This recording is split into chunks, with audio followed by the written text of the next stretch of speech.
Hello students, we are going to discuss about occupational crime, professional rights, whistleblowing and employee rights. One by one we will discuss. First we are going to discuss about occupational crime.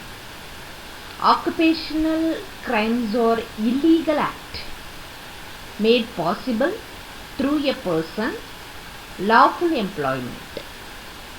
It is a secret violation which rules the work activity. When these type of crimes are carried out by office workers and professionals, this is known as white collar crime. Most of the occupational crimes are the special examples of conflicts of interest. Examples of occupational crime. First one, price fixing. The American government passed the act to stop the companies from jointly setting prices. During that period, the price fixation was done by companies in a joint manner. Now in the year of 1983, American state of Washington, 6 large electrical contractors. Second example, endangering lives. In asbestos industry, asbestos fibers cause a lung disease. In America, during 1940 to 1979, 27 million asbestos workers were found to be affected by such disease, and more than 1 lakh people died. Another example, industrial espionage, that is industrial spying. Industrial espionage means industrial spying. In Northern California, one industrial area is famous for computer industries. These industries engage in the main production function of integrated circuit microprocessor or computer chip. This area has a large number of creative engineers and entrepreneurs. It has a large number of industrial spying. What is the reason? The reason for a large industrial spying, particularly in that area. The first reason, development of computer chip is extremely competitive and fast moving. Second reason, manufacture of computer chip is the most expensive one. Okay. So third reason, by nature computer chips and its parts are very small.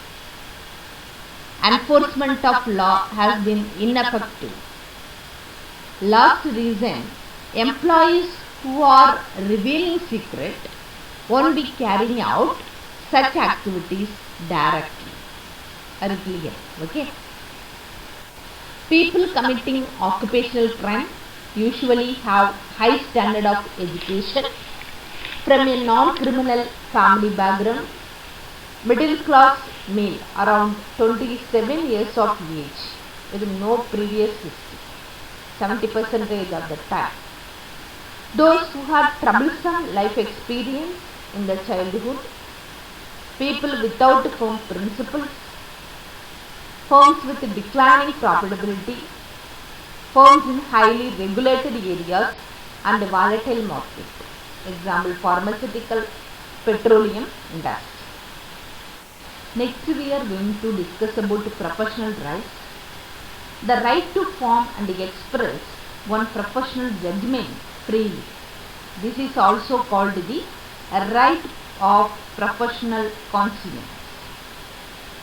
The right to refuse to carry out illegal and unethical activity. Illegal and unethical activity, it is also called conscientious refusal.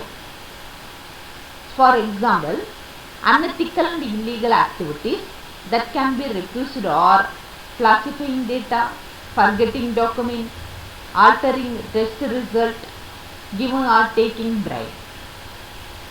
Right to talk publicly about one work within bounds set by confidentiality obligation.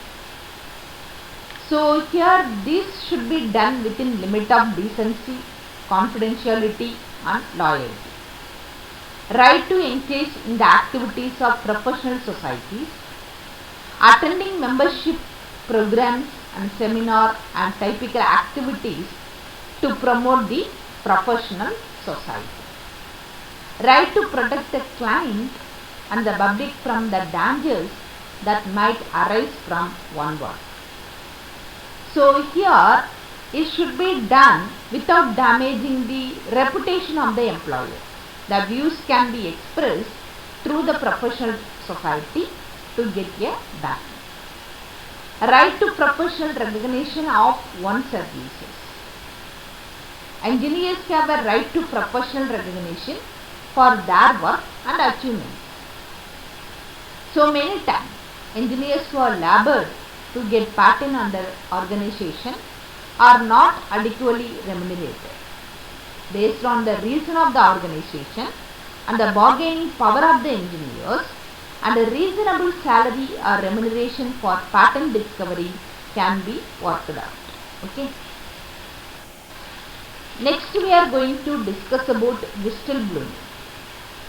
Whistleblowing is an act of conveying information about a significant moral problem by a present or former employee outside approved channel or against strong pressure to someone in a position to take action on the problem. Whistleblowing classified into 4 types. One is external whistleblowing, internal whistleblowing, open whistleblowing, last one anonymous whistleblowing. One by one we will discuss. First one, external whistleblowing. After passing on information outside the organization. Internal whistleblowing, after passing on information to someone within the organization but outside the approved channel or against strong pressure. Either type is likely to be considered disloyalty. Second one is often seen as less serious than the later.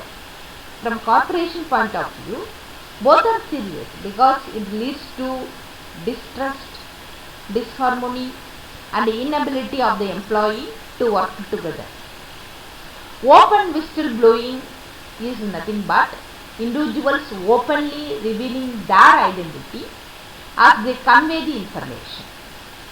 Last one, anonymous. Anonymous whistleblowing, individual conveying the information conceal his or her identity. Next topic, employee rights. Employee rights are any rights, moral or legal, which refer to the status of being an employee. Okay. So types of employee rights: contractual rights and non-contractual employee rights. Contractual rights is nothing but employee rights also have the institutional rights which arise safely out of an employee contract created by organizational policies. This type of the rights is called as a contractual rights. What is non-contractual employee rights? These are the rights that occur even if not formally recognized in the specific contract or company policies. Okay. Thank you for your attention.